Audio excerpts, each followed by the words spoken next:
Hello, everybody. My name is Jason Meshko. I'm the co-founder of InTouch Live, and we are filming another episode of our InTouch Live speaker series. And I'm here with my esteemed partner and good friend, Anthony Miller of BBSI. Welcome, Anthony. Good to be here. Thanks for the invitation, Jason. No problem, no problem. We go way back.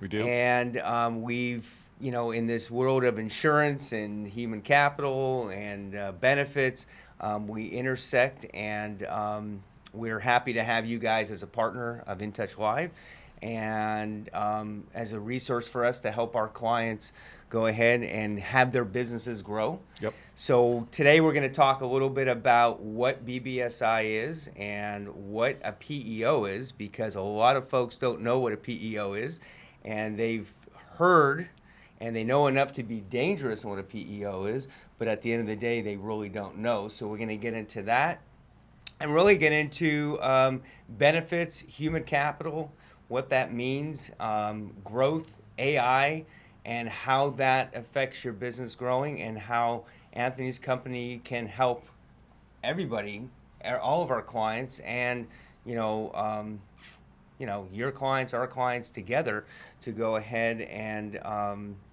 see what the next 26, 27, 28 year looks like. Yep. So let me ask you, what is a PEO, like down and dirty layman's terms? Yeah, so PEO, it's a legal construct called a professional employer organization. 30, 40 years ago when this started, that was the terminology that they started using, and it's just kind of stuck. What it really means is that we as a PEO, professional employer organization, we contract with just a lot of thousands of small businesses, SMBs, and we put them kind of all together. And with that aggregation, we can get leverage and scale that they can't get for themselves for such things as workers' compensation, benefits, payroll, human resources consulting, and then other ancillary products that come along that make sense in terms of technology, ancillary benefits, and things of that nature. So think of it of thousands of companies all banding together under our umbrella so that we can aggregate and provide them resources they would not be able to get on their own at any kind of a reasonable cost. Okay, so basically you're taking all of your services, which we can go what they are, and you're rolling it up. I like to use the expression burrito. You're rolling it up into a package. I've never heard the term PEO burrito before, but that's a good one. Yeah. I might coin that as a trademark. Yeah. So you're rolling it up into a package where what would the categories be that you would roll it up? Because I have a lot of clients that say, oh, the ACA or Obamacare, they're getting crushed. Yeah. They are getting crushed. And after we come, we're 6 years after COVID, it's still, in my opinion, hasn't been fully affected because of utilization. We can talk about that. Right. Because as we go into 26, 27, and 28, what does it look like? So benefits is one. Yeah. What else? Benefits. So benefits is one, and we have our own sponsored plans on benefits that we can look at for our clients, or they can go to the open market and we can help with that. But we look every year for our clients at what makes the most sense for them. So we have lots of options there. Workers' compensation, again, a lot of workers' compensation. We're here in California. The rates are going up here in California. The state has come out and for the first real increases in a number of years. We just had a meeting yesterday with the WCIRB, which is the Workers' Comp Bureau in the state of California, that it's going up. So it's starting to get a little bit harder right now. Yeah, so we have, and that's kind of where we started as a very blue collar based kind of PEO, and so we're very flexible and have a lot of resources in terms of workers' compensation. It's all wrapped up in payroll. Payroll is what we kind of have to have, to be able to process this and do all these things for. And then we get and then human resources consulting, where then you're talking about your people and all these things, where you get dedicated human resource consultant that really understands your business, helps you proactively and reactively with all your human resources as well. Okay. And that's all done at a local level as well. So we're a big national publicly traded company, but all of our services are provided at the local level. We like to say cell phones, not call centers. And that's key because people need today for their businesses to be handheld, and they Yep. need someone, a dedicated person to go to. Now you guys are nationwide. Yes. So when I first got, I would say, indoctrinated into BBSI, it was probably about 10 to 15 years ago. It was the early 2010s per se. And you guys were blue collar. Yep. So you would do manufacturers, distributors, wholesalers, anything that really was blue collar. How has your business changed, and then what is your footprint across the country Yep. as far as, hey, look, I got a client, and then when COVID came down, everybody moved out of California. Right. You know, right. so now they have, they're working from home, and Yep. they're in Arizona Yep. and, Yep. and New Mexico and Florida. How does that work? I know So I'm throwing we a lot work of in all questions at in you. all 50 states. Right. We have, I believe, 75, 80 total offices across the country. So we're nationwide. We can service across the country. We have people that, clients that have employees all over the country. So if you're in California and you want to hire someone in Nebraska, it's plug and play. We can totally do that and administrate that as well. Okay. So you talk about hiring and firing and that type of thing. A lot of the I wouldn't say negativity, but a lot of the criticism of a PEO is like, hey, I want to have control of my hiring and firing. I want to have control of our manuals. I want to have control over X, Y, and Z from an admin or HR standpoint or an administrative standpoint. How does that work, and are you controlling the hiring and firing? Because these are misconceptions. Yeah, we are not. Yeah. We're not controlling any of the hiring and firing. We will give you best practices. We will tell you this is what makes the most sense, how you don't get sued, etc. We'll provide all of that for you, but ultimately it's up to the client to hire or fire whoever they want. Maybe they're upset on a Friday afternoon at an employee. They call their human resources manager that's down the street and says, this is the problem I'm having with this employee. And they may say, well, we believe the best practice would be do this, this, and this. But if you want to, walk that person out today, by all means, this is how you would do that. And it's entirely up to that client. And then we're basically just providing, hey, here's the risk you might be taking by doing so. But we're not gonna keep them from doing that. So that's good because they have control over it, and they can have the risk in hiring and firing. Yes. So basically, you're just a model, and you're the risk advisors on the side of the HR and the admin from that standpoint. Correct. Because a lot of Christians are like, oh, I don't want to go into a PEO because they control everything. They're not my employees. So that goes we're very of all the major players in the industry, I would say that we are the easiest to work with in that regard. Some people come in and say, I really want to keep my benefits, fine, keep your benefits. I really want to keep my workers' comp, fine, keep your workers' comp. We are totally inflexible. We're probably the most flexible PEO out there. And that goes to how you guys differentiate yourselves. Yes. Yes. Well, now you're flexible, but do you tailor a plan towards a company as far as... Every client's different. We meet with every client every quarter. Okay. So where every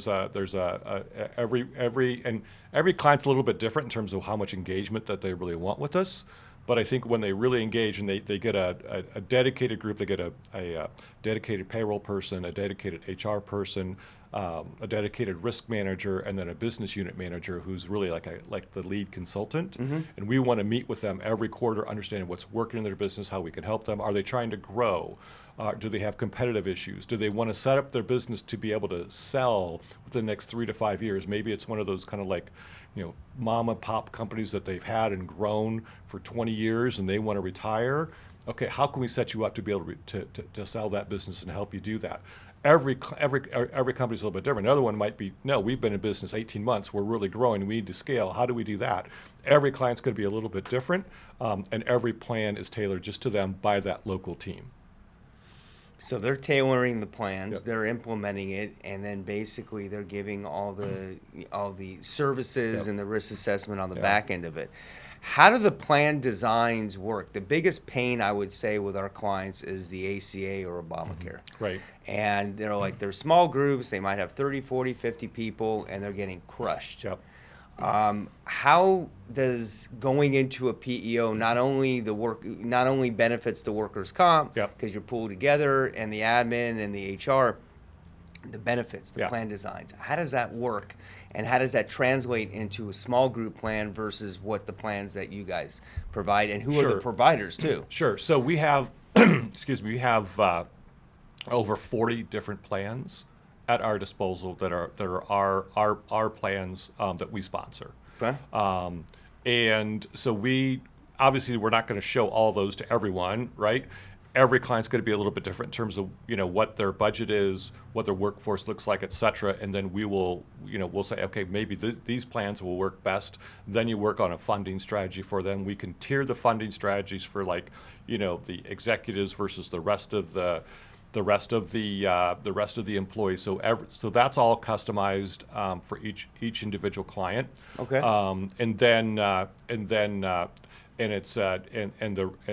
The rates, if they're on our plan, are not age banded. So one thing here, if you're in the small group, you're gonna have age banded rates. So Yeah, explain that, because Yeah. age banded versus blended. So Right. explain the difference, because So depending on the age of the person that you hire. So if you hire someone old like you or me, you're gonna pay more in premium, Right. than if you hire a 20-something. right.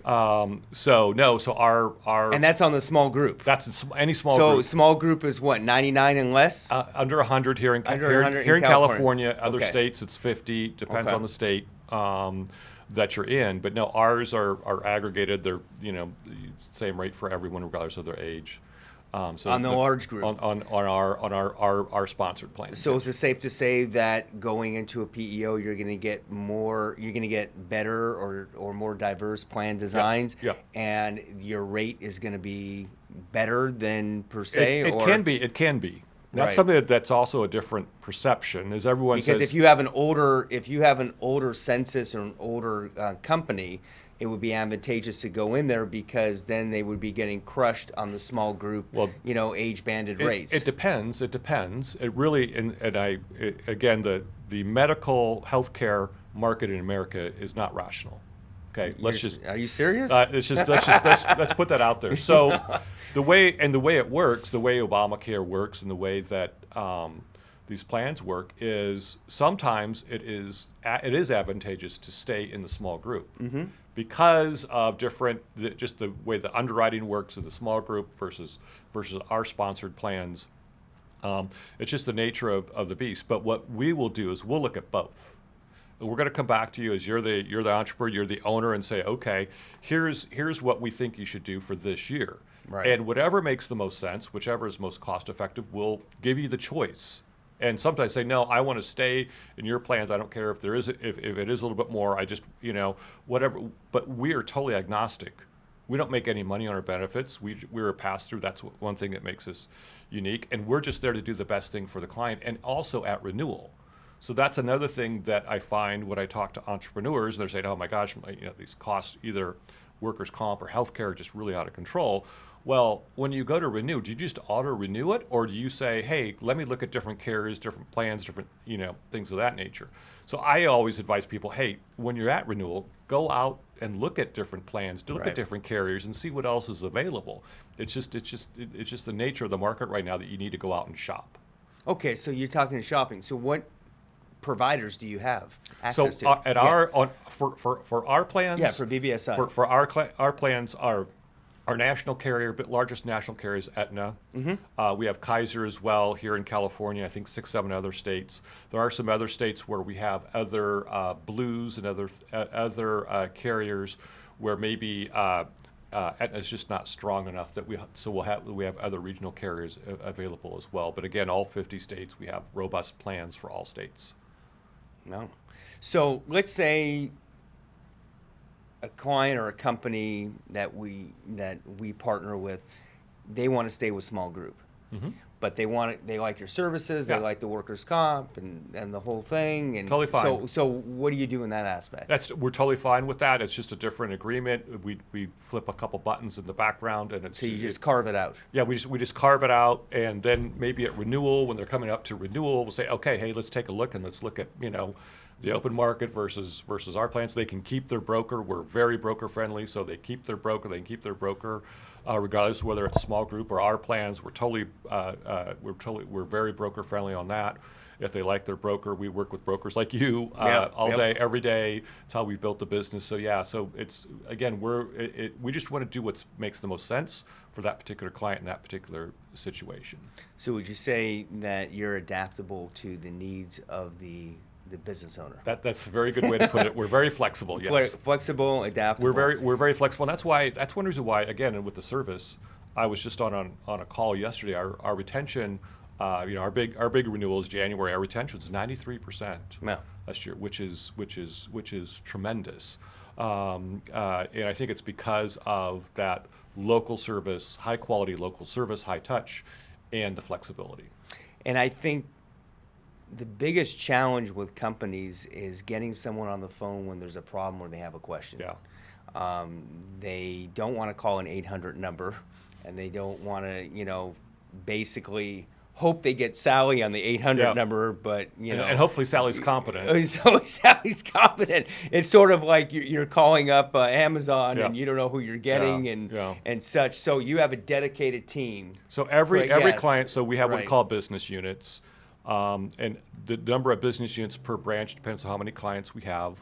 Right. So every business unit again has a business unit manager, HR person, a benefits person, and a risk manager. So 50 to 60 clients in that per business units assigned to them.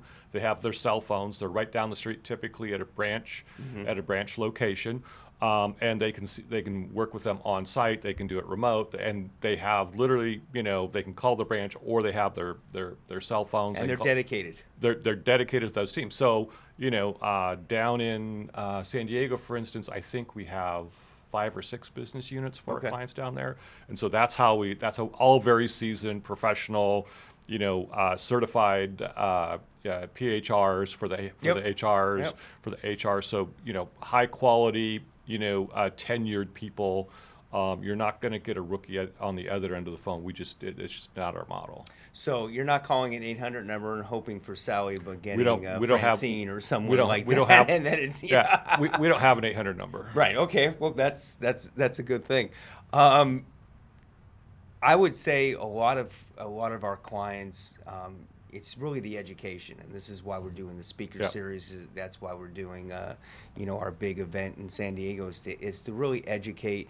Not only business develop for our community as well as InTouch Live and InTouch, but it's also having a resource to go ahead and try to see if something will fit differently in your business that's been working normally, and that's why we do what we do. It's really the education and the philanthropy if we bring in a nonprofit or a charity, but it's really the business development and the networking and the education that we provide, because you guys are an asset.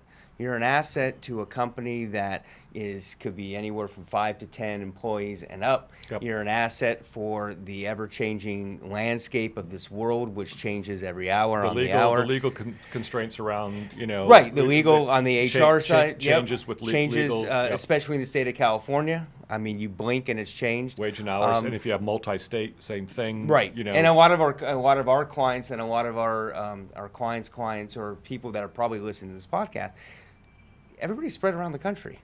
So how do you navigate each statute for each state? And that's something that you guys, thrive into. It's plug and play. It's plug and play. Let me get away from basically the PEO. What are you seeing with AI and how it's working in your company on the human capital side, and how?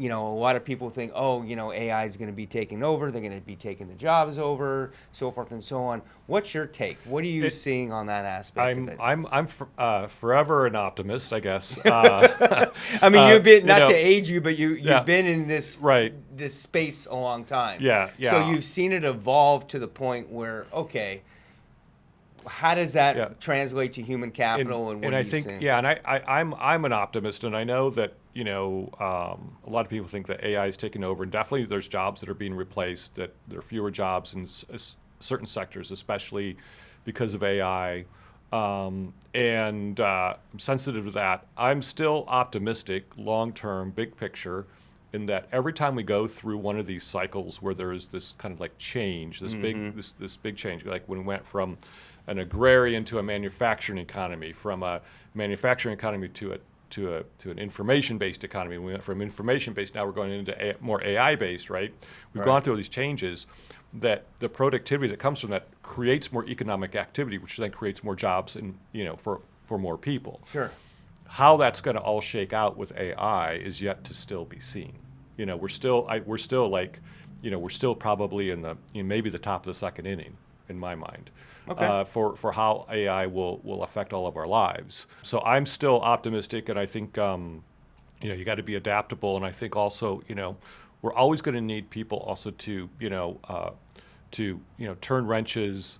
AI is not going to change that, to wire houses, to plumbers. There's always going to be those types of roles where a lot of the job insecurity is right now, which is very unique from previous types like this. It's more on the knowledge-based, more the kind of the knowledge-based type of jobs. Business or vertical, and so that's where that's where it's a little bit of the wild west right now. Is BBSI using AI? Yeah. We're using BBSI Yeah. on the back end with a lot of analytics in terms of what our clients need, how they interact with this, how much they interact with us. We're using it in terms of how we can get information for them. We're using it definitely in our sales process as well. But we're still not taking the humans out of that, Equation. There is no chat bot for them to ask a question. They're still going to call someone and ask them. That person might be using AI on the back end to help them be more efficient, and we're tracking okay, what kind of questions are our clients asking so that we can be more in front of that and do better in terms of educating them and things of that nature. So that's more how we're using it. And corporately, as a large, again, publicly traded company, there's areas that will be using it in, technology and other kind of corporate functions. But in terms of what our clients see, it's still going to be an actual group of human beings that are competent that they're going to interact with. That's good. Yeah. And there's different models out there. One PEO, one PEO. There's others that are more tech-based that are just, that's what they want to do, and that's just, there's nothing wrong with those. There's a segment of clients that really like that model, opposed to necessarily having the human first touch, and that's fine. So there are other competitors that are going much more technology-based type of solutions. That's just not the lane that we're going to run in. I think a lot of people would appreciate that because they're scared of AI. They don't want to talk to AI. You talk about the chatbots.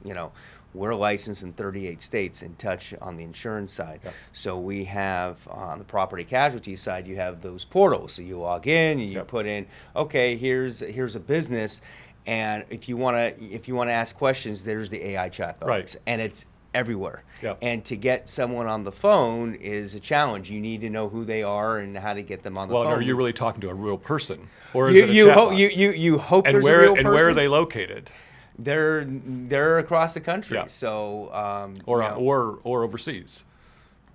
yes, overseas Yep. too. Yep. A lot of insurance companies outsource it to the Philippines Yep. and to India and the oceanic region per Yep. se.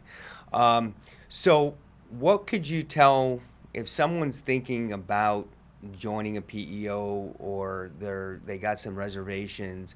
What are 5 hot points that you can give them from BBSI, how you differentiate yourself, number one, your company, and basically kind of turn the tide as far as how they are thinking about a PEO, because a lot of people are scared about it too. Yeah. They don't want to give control, and it's all about control in this world. Yeah, I think number one, if you're looking at a PEO, make sure that you are talking to a PEO that has all the proper industry certifications, ESAC certifications. There's other certifications that we get, so that you make sure that it's a a legitimate organization that, that I think that's the number one thing where you start, right? Sure, sure. And then I think it is getting to know the model, and it should be, them asking you questions about your business and how they can adapt to you versus the other way. Right.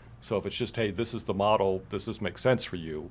I think is, it should not be that way. And then also really understand what the service is going to be like, what the service model is going to be like versus what because you don't want to talk just to probably a salesperson through the whole process. That would be my advice is, we'll for most of our clients, we'll bring in our service team, that business unit, very early in the process, and you meet everyone. You meet the whole team, right, before you even start, right, and ask them those questions that you say. Here's what I'm concerned with. Here's what I'm concerned, and they should be able to story tell any of those questions, any of those concerns that they have. They should. Oh, here's a client. Here, let me give me. Well, let's go to lunch with a client, and they have them explain how we solve this issue for them. And so I think that's really the important thing. And then just really understand the agreement that you're signing. And they might need to go to their own legal to look at it. Sometimes, yeah, they might. I can tell you, I would never tell someone not to go look at have a legal person. Yeah, look it's at just due diligence. Due diligence, but Yeah. just make sure that it's not someone. I've also gotten questions from, attorneys or whatever from clients that or prospects that, it's more just the attorney running up the bill. I think that's my mind. Well, that goes with, I would never tell someone not to look at not to get legal, but make sure you just make sure you understand what's in the agreement. And what are the main key components of the agreement? Is there a contract for 12 months? Or 18 months, or that type of thing? How do you execute? How do you exit the agreement? Right. What are each parties' responsibilities within the agreement, and what are kind of like what you said a little when you start off about what kind of control someone does or does not have when it comes to their workforce. Right. Anthony, this is valuable information for all of the audience, our clients, your clients, partners. What businesses do you support? Because when I got exposed, and I think I said that earlier on our discussion, it was really blue collar. Yeah. How has that changed? How have you changed as far as the BBSI mission to go ahead and go after different verticals, and what business you support? Yeah, great question. Thanks for that.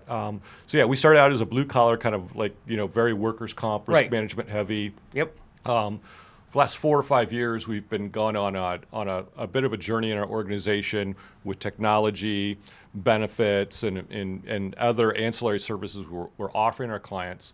And we've seen just almost like this natural progression of more professional services and white-collar businesses coming to us, right? Being referred by people that they know, et cetera. And so now, over 20% of the business that we write are in more these professional services, white-collar industries. So we're really big in healthcare, consulting, engineering, those types of companies that offer more professional services to their clients.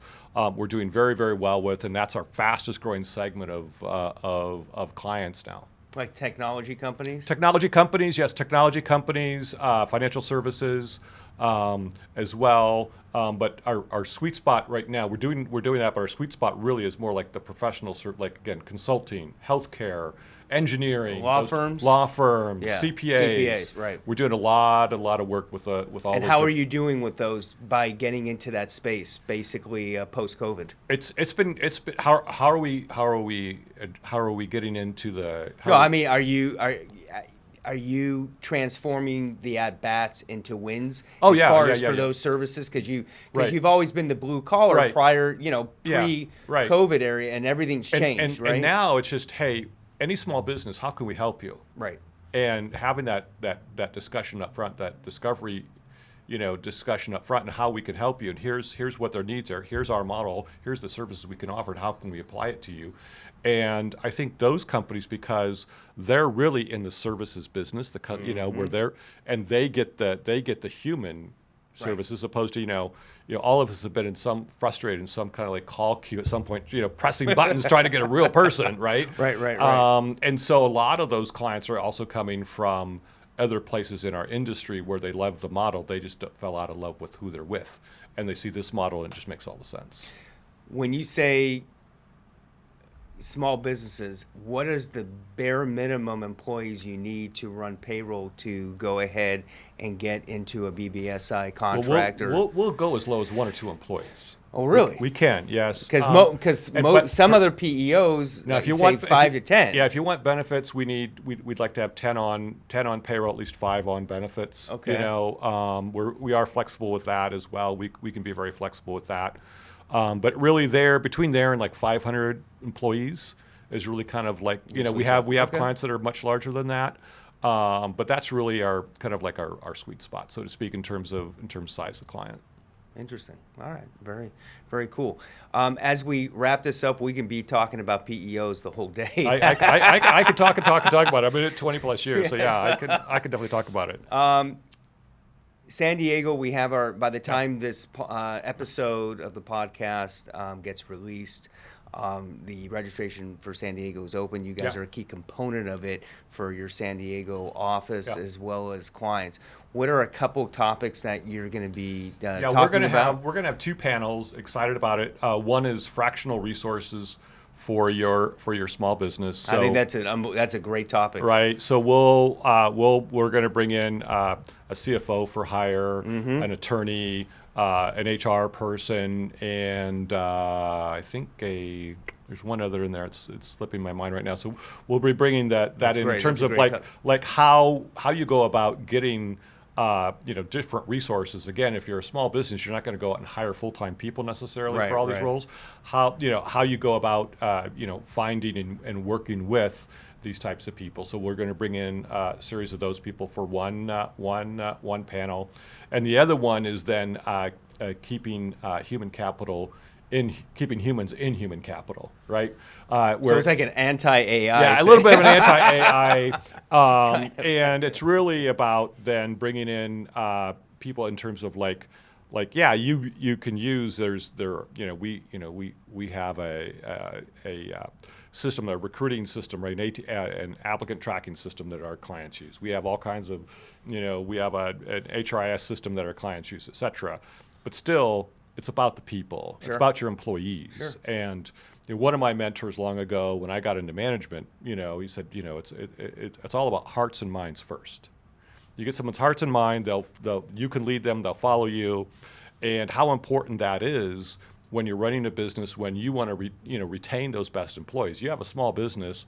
You want to be able to attract and retain those employees. They'll stay with you a long time, but they don't get hired by larger organizations or whatever.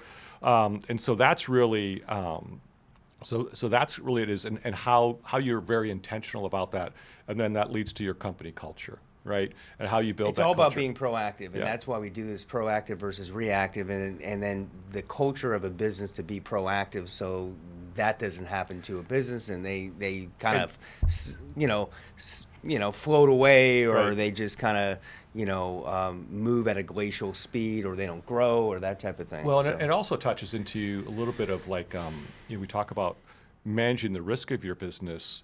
I think if you have great relationships with your employees, they're much less likely to litigate, even if there's an issue that they have. They're much less likely to litigate or go find a lawyer if they trust you and they want to, and you will resolve those issues with them, and you're open with them about that. And I think that's really that's why, again, I don't think we can put the bots in charge, not yet. I totally agree. 2.5 months, San Diego will be here before you know it. For those of you that are listening, Please go to www.intouchlive.net. You'll see the graphic on the screen. Anthony, I appreciate you spending great. some time in great. our studio today. Great seeing you. You know, we're always evolving in it, and Yeah. we want to thank Evan, our director of marketing and content, for enhancing this studio and setting this all up. Yeah, we're here getting in the there. palatial studios, We're podcasting studios. the of Intouch palatial Live. studios. I like that. Look forward to San Diego Yeah. and look forward to the continued relationship. Okay, great. Thank you. Thank you.